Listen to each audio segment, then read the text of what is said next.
إذا الشمس كورت وإذا النجوم انكدرت وإذا الجبال سيرت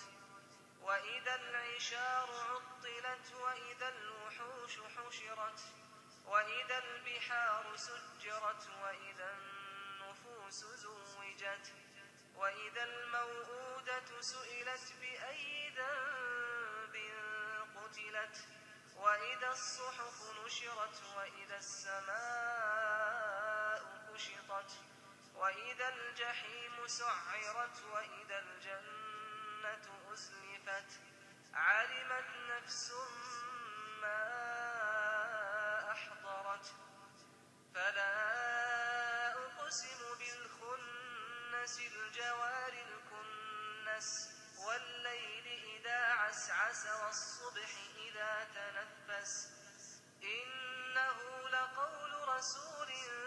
كريم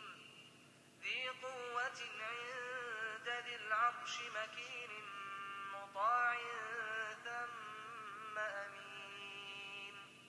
وما صاحبكم بمجنون ولقد رآه بالأفق المبين وما هو على الغيب بضنين وما هو بقول شيطان رجيم فأين تذهبون